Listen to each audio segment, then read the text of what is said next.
সেই সিরিজটা হচ্ছে লিকি বেকিং সোডা মাখিয়ে হলো ম্যাঙ্গানিজ যেন ক্রোমিয়ামকে ফেমাস করলো, কোবালনিকে টিন পাবে হাই, কালা হাজিয়াস পিটাবে আমায়।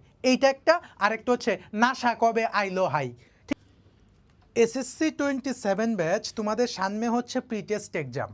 আমি তোমাদের জন্য এরকম একটা সাজেশন তৈরি করেছি কেমিস্ট্রির জন্য। তুমি যদি এই সাজেশনটা শেষ করতে পারো তাহলে তুমি রসায়নে নিশ্চিত 90+ পাবা। সুপ্রিয় শিক্ষার্থীরা, ক্লাস বেলের পক্ষ থেকে সকলকে আবারও স্বাগত জানাচ্ছি। আশা করি বাংলাদেশে যে যেখান থেকে আমার কথা শুনতে পাচ্ছ এবং ক্লাস বেলকে দেখতে পাচ্ছ, আশা করি তোমরা আমাদের সঙ্গেই রয়েছো। প্রিয় শিক্ষার্থীরা, আমরা এসএসসি 26 ব্যাচের যখন হচ্ছে আমরা সব কিছু শেষ করেছি, তারা খুবই ভালো পরীক্ষা দিয়েছে। আমাদের সাজেশন থেকে কিন্তু মোটামুটি সব বোর্ডেই কিন্তু কমন ছিল। প্রিয় শিক্ষার্থীরা, তোমরা হিউজ পরিমাণ ইনবক্স করছিলা যে হচ্ছে তোমাদের প্রি টেস্ট পরীক্ষার জন্য সাজেশন দেওয়ার জন্য, কেমিস্ট্রির জন্য আর কি। তো আমি এরকম তোমাকে মানে ধরো তোমার 3 অধ্যায় আছে, তো আরেকজনের তো 3 অধ্যায় নাও থাকতে পারে। তো যেহেতু এটা ওভারঅল তৈরি করেছে, আমি 12টা অধ্যায়েরই সাজেশন দিয়ে দিচ্ছি। এই সাজেশনগুলি তুমি কমপ্লিট করবা, পাশাপাশি সিকিউগুলি সলভ করবা, ওই সাজেশন বেসিস সিকিউগুলি। আর আমাদের কোর্সের যারা আছো, মানে আমাদের পেইড কোর্সের যারা আছো, তোমাদেরকে এই সাজেশনটা থেকেও আমি আরেকটু মডিফাই করে দিব। তোমাদের আমি সিকিউর সাজেশনগুলি দিয়ে দিব, ঠিক আছে? কোন কোন জায়গা থেকে পরীক্ষায় প্রশ্নগুলি আসে। তোমাদের কোর্সে কিন্তু অলরেডি কিন্তু আমরা 8টা অধ্যায় শেষ করে ফেলেছি। 27-এর এবং 28-এর যারা আছো, 8টা অধ্যায় শেষ করে ফেলা হয়েছে, কনসেপ্ট শেষ করা হয়েছে, বেসিক শেষ করা হয়েছে, মানে বেসিক অংশটা আমরা শেষ করেছি, কনসেপচুয়াল অংশটা শেষ করেছি। প্রত্যেকটা অধ্যায়ের কিন্তু টাইপ ভিত্তিক সিকিউ আমরা সলভ করেছি। প্রিয় শিক্ষার্থীরা, চলো আমরা হচ্ছে এখন আমাদের সেই অধ্যায় ভিত্তিক সাজেশনগুলি আমরা দেখি এবং আমরা চেষ্টা করব যেন আমরা এগুলি প্র্যাকটিস করতে পারি। প্রিয় শিক্ষার্থীরা, আমাদের এই ক্ষুদ্র প্রচেষ্টা আশা করি তোমার পরীক্ষার হলে তোমাকে একটা আলাদা অক্সিজেন দিবে। প্রিয় শিক্ষার্থীরা, আমরা যদি লক্ষ্য করি কিছু জায়গা, খেয়াল করো, এখানে বলা হচ্ছে যে হচ্ছে তোমাদের যে প্রথম অধ্যায় যেটা আছে, ঠিক আছে, এই প্রথম অধ্যায়টা হচ্ছে তোমার জন্য সবসময় অনেকে গুরুত্ব দেয়, অনেকে হচ্ছে গুরুত্ব দেয় না। এই প্রথম অধ্যায়টা, এই প্রথম অধ্যায় থেকে একটা প্রশ্ন তোমার সবসময় দেখা যাচ্ছে ইদানিং আসে, এই যে গবেষণাকালে সতর্কতা ও সাংকেতিক চিহ্ন।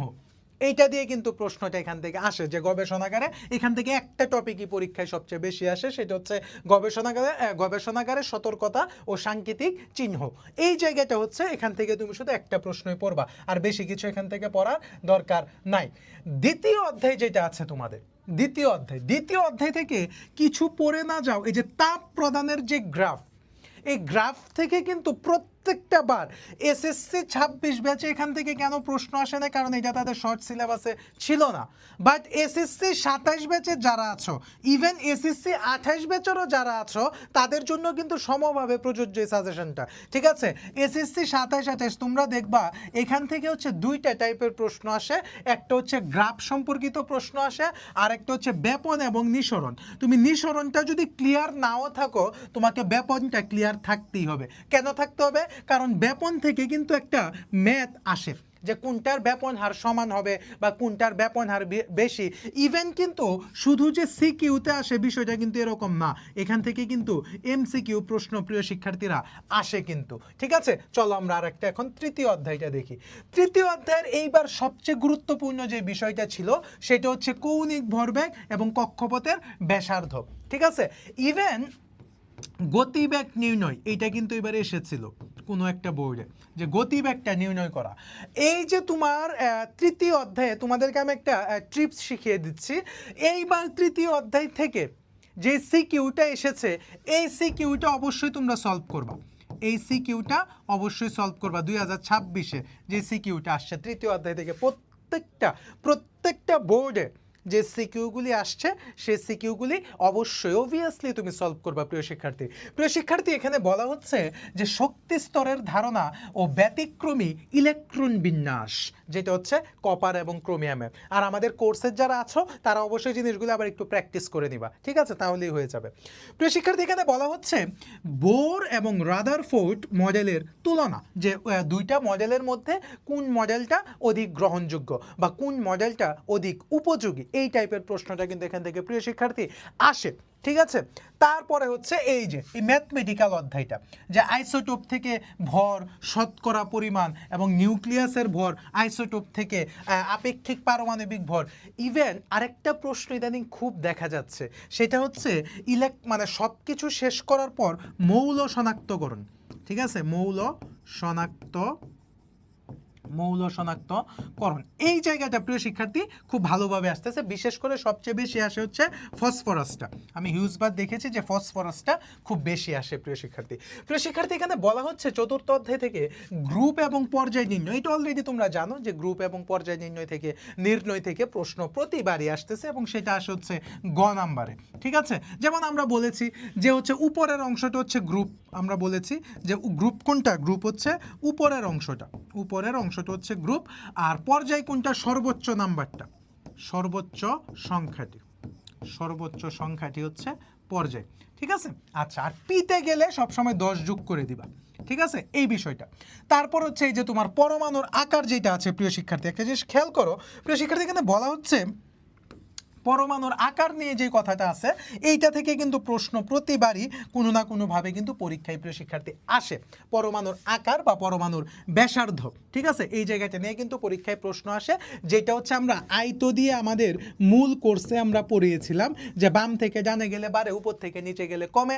এই আয়নীকরণ শক্তির ব্যতিক্রম হচ্ছে 4টা জিনিস, একটা হচ্ছে বেরিলিয়াম, আর একটা হচ্ছে বোরন, ঠিক আছে, আর একটা হচ্ছে নাইট্রোজেন, আর একটা হচ্ছে অক্সিজেন। তোমাদের এই 2টা জিনিস বেশি আসে, নাইট্রোজেন অক্সিজেনটা বেশি আসে যখন তুমি ইন্টারমিডিয়েটে উঠবা, তখন হচ্ছে কেমিস্ট্রি ফার্স্ট পার্টের হচ্ছে তুমি 3য় অধ্যায় মৌলের পর্যাবৃত্ত ধর্ম এবং রাসায়নিক বন্ধন, ওইখানে এটার আলোচনা আছে। তারপর আমি বলেছিলাম যে তোমার তড়িৎ ঋণাত্মকতারও 2টা ব্যতিক্রম আছে, আমরা জানি বাম থেকে ডানে গেলে বাড়ে, উপর থেকে নিচে গেলে কমে, এর ব্যতিক্রম হচ্ছে ফ্লোরিন আর ক্লোরিন। ঠিক আছে, এইটাও তোমরা ইন্টারমিডিয়েটে এই ফুল টপিকটা হচ্ছে তোমার ইন্টারমিডিয়েটের একটা হট টপিক। ঠিক আছে, সবচেয়ে গুরুত্বপূর্ণ একটা টপিকের মধ্যে কিন্তু 3য় অধ্যায়ের এইটা, আর একটা আছে হাইব্রিডাইজেশন। এইটা তোমাদের এখন জানা দরকার না, মানে বলার জন্য বললাম যে এই বেসিকটা তোমার এখনই ক্লিয়ার করে নিয়ে যেতে হবে প্রিয় শিক্ষার্থী। এখানে বলা হচ্ছে 5ম অধ্যায় থেকে এখানে বলা হচ্ছে আয়নিক এবং সমযোজী বন্ধনের বৈশিষ্ট্য, অষ্টক ও দ্বিত্ব নিয়ম। এইটা নিয়ে আমি আর কোনো কিছু বলবোই না। ঠিক আছে, একটা কথা প্রিয় শিক্ষার্থী সবসময় মনে রাখবা যে অষ্টক নিয়ম বলতে 8 মিলাইতে হবে, এটা অনেকে দেখেছি সরাসরি বলে দেয়। অষ্টক নিয়ম বলতে 8 মিলাইতে হবে, এখানে একটু স্পেসিফাই করা উচিত প্রিয় শিক্ষার্থী। সেটা হচ্ছে কি যে আমার সর্ববহিস্থ স্তর যেটা, মানে সর্বশেষ যেই সংখ্যাটা, ওই সংখ্যাতে আমার 8 মিলাইতে হবে। ঠিক আছে, সর্বশেষ সংখ্যা, হ্যাঁ, ওইখানে আমাকে কি করতে হবে, ওইখানে আমাকে 8 মিলাইতে হবে। বেসিক্যালি হচ্ছে তোমার বড় বড় যে মৌলগুলি আছে ওইগুলির ক্ষেত্রে কিন্তু অষ্টক নিয়ম প্রযোজ্য।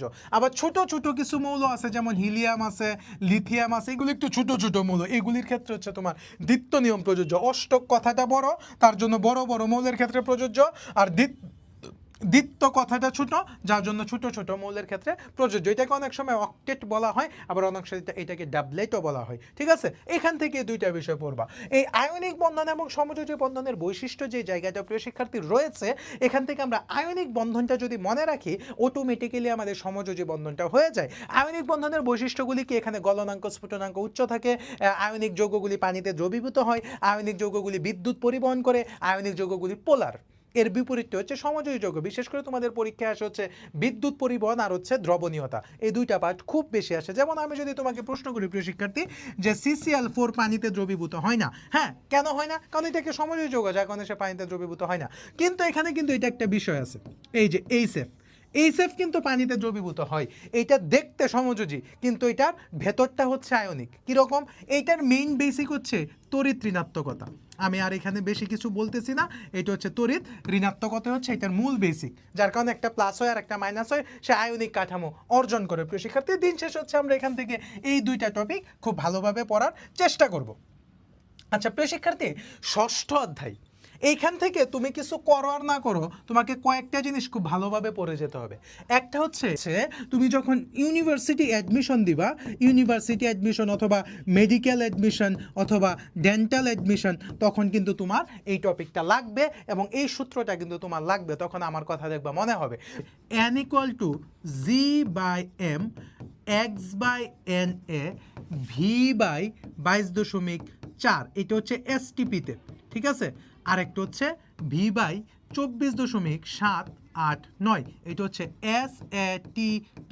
ঠিক আছে, এই বিষয়টা, হ্যাঁ, এখানে আরেকটা আমি বলতে পারি, এইটা তোমাদের লাগবে না, তোমাদের এতটুক হইলেই চলে, তোমাদের চলে। বাট তুমি যখন ইন্টারমিডিয়েটে উঠবা তখন তোমার কেমিস্ট্রির সেকেন্ড পার্টের তৃতীয় অধ্যায় যেটা হচ্ছে পরিমাণগত রসায়ন, ওইখানে তুমি এটা সেম পাবা। ইভেন হচ্ছে তুমি যখন ইউনিভার্সিটি অ্যাডমিশন অথবা মেডিকেল অ্যাডমিশন অথবা ডেন্টাল অ্যাডমিশন, তখন কিন্তু তোমার এই টপিকটা লাগবে এবং এই সূত্রটা কিন্তু তোমার লাগবে। তখন আমার কথা দেখবা মনে হবে। প্রিয় শিক্ষার্থী, এই সূত্রটা S=1000W/mv হবে। ঠিক আছে, এই সূত্রটা অলরেডি তোমরা জানো। আণবিক এবং স্থূল সংকেত নির্ণয়, এটা তোমরা জানো। আরেকটা ষষ্ঠ অধ্যায়ের সবচেয়ে গুরুত্বপূর্ণ একটা টপিক হচ্ছে মিশ্রণের প্রকৃতি নির্ণয়। ঠিক আছে, এইটা খুব ইম্পর্টেন্ট, যে সেটা অম্লীয় না সেটা ক্ষারীয়, এটা হচ্ছে মিশ্রণের প্রকৃতি নির্ণয়। কাঙ্ক্ষিত উৎপাদ না পাওয়ার কারণে এটাও আমরা জানি। লিমিটিং বিক্রিয়ক, হ্যাঁ, এখানে বড় টাইপের প্রশ্নই হচ্ছে এগুলি। আর এখানে কিন্তু তোমরা হিউজ পরিমাণ শর্টকাট শেখার চেষ্টা করবে না। আমি ওই দিন দেখলাম যে আমি ক্লাসে পড়াচ্ছিলাম, একটা ম্যাথ আমি হচ্ছে তাদেরকে ক্লাসে করতে দিই। তাদেরকে জিজ্ঞেস করলাম তোমরা এটা কোন সূত্র দিয়ে করেছো, তো তারা আমাকে বলতেছে V1 আর S1 দিয়ে করেছে, V2 আর S2 দিয়ে করেছে। আচ্ছা, এইটা কি তোমার ক্লিয়ার সূত্র হইল? এখানে তো আরো একটা জিনিস তুমি এখান থেকে হিডেন করে ফেলেছো। সেই জিনিসটা কি? এইটার মেইন সূত্র হচ্ছে কিন্তু এইটা, V1 S1 E1 V2 S2 E2। এইটা হচ্ছে এটার মেইন সূত্র। E2টা আমি একটু কালার চেঞ্জ করে দিচ্ছি যেন দেখা যায়। E2 এইটা হচ্ছে এইটার মেইন সূত্র। এই ই দ্বারা কি বোঝাচ্ছে? এইটা হচ্ছে তুল্য সংখ্যা। ঠিক আছে, এখন যদি ধরো দুইটা থাকলো H2SO4 আর একটা থাকলো সোডিয়াম হাইড্রোক্সাইড, তখনই তো হচ্ছে এই সূত্র দিয়া এই টাইপের মানে যৌগ যদি দেয় তাহলে এই সূত্র দিয়ে আনসারটা মিলবে না। আমরা শর্টকাট শিখবো, কিন্তু শর্টকাট শেখার জন্য আমাকে আগে বেসিকটা ক্লিয়ার থাকতে হবে। তুমি যদি বেসিক ক্লিয়ার না থাকো তুমি শর্টকাট কখনোই বুঝবা না। শর্টকাটের মধ্যে অনেক গ্যাপ থাকে, ওইগুলি বুঝে নিতে হয়, যেখানে কিভাবে আমি মানটাকে ফেলবো। ঠিক আছে, ওকে, আমরা আগে বেসিকটাকে ডেভেলপ করব। তারপরে দেখো এই যে সপ্তম অধ্যায়, এই সপ্তম অধ্যায় থেকে কিন্তু এইবারও প্রশ্ন আসছে। এইবারও কিন্তু SSC 26 ব্যাচে কিন্তু এখান থেকে প্রশ্ন আসছে, বিশেষ করে এই জায়গাটা রেডক্স নন রেডক্স বিক্রিয়ার প্রকারভেদের ভিতর থেকে প্রশ্ন হয়, যেটা কোন কোন টাইপের বিক্রিয়াগুলি দিচ্ছে এইটা। আর লাশেতেলিয়ারের নীতিটা তো তোমরা জানোই। হ্যাঁ, এখানে হচ্ছে চাপের প্রভাব, আর একটা হচ্ছে তাপ, মানে তিনটা প্রভাব আছে। একটা হচ্ছে চাপের প্রভাব, ঠিক আছে, আরেকটা হচ্ছে তোমার তাপমাত্রার প্রভাব,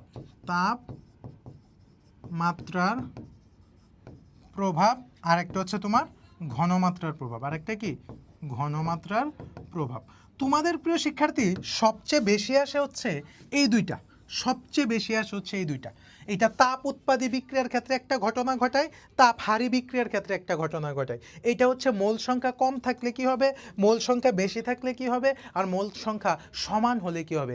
অবশ্যই হচ্ছে এই চাপের প্রভাবটা কিন্তু গ্যাসীয় অবস্থার ক্ষেত্রে প্রযোজ্য। ঠিক আছে, এটা মনে রাখতে হবে তোমাকে।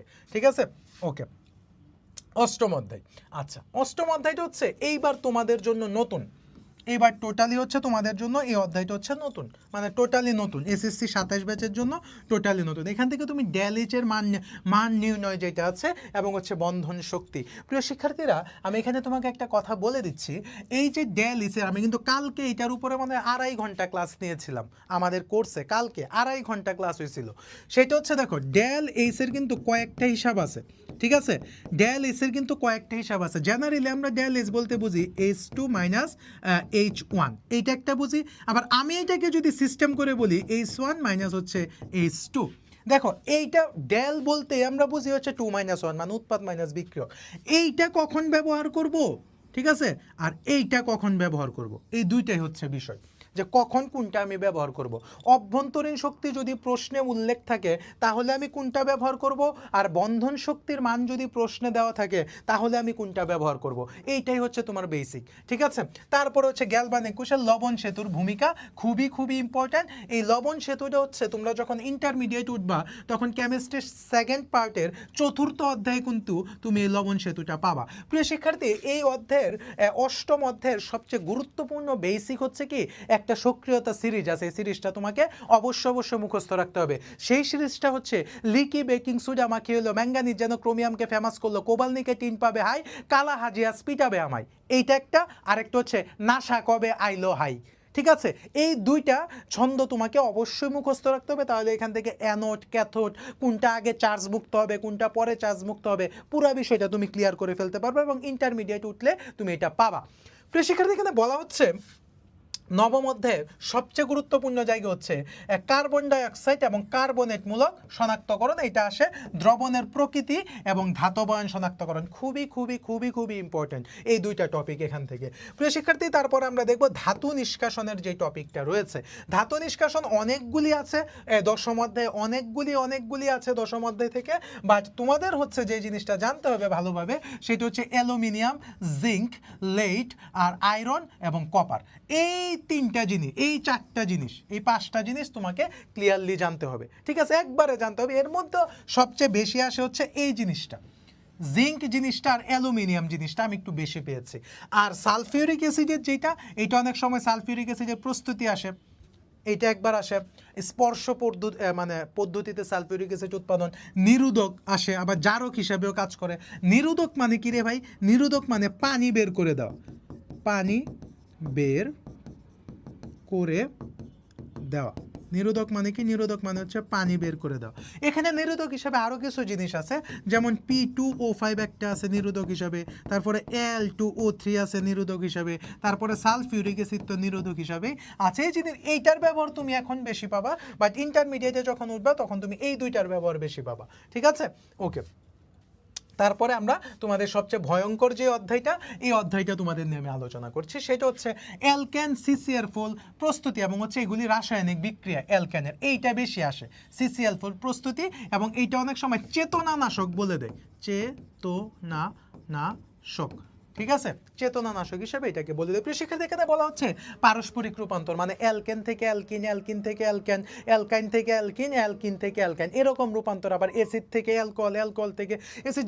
যেমন আমি যদি তোমাকে যদি বলি, তুমি যদি নর্মালি তুমি চিন্তা করো একটা জিনিস, সেটা হচ্ছে তুমি যদি এলডিহাইডকে জারণ করো, তুমি যদি এলডিহাইডকে জারণ করো অক্সিজেন দিয়ে, তুমি পাবা হচ্ছে অ্যাসিড, ঠিক আছে?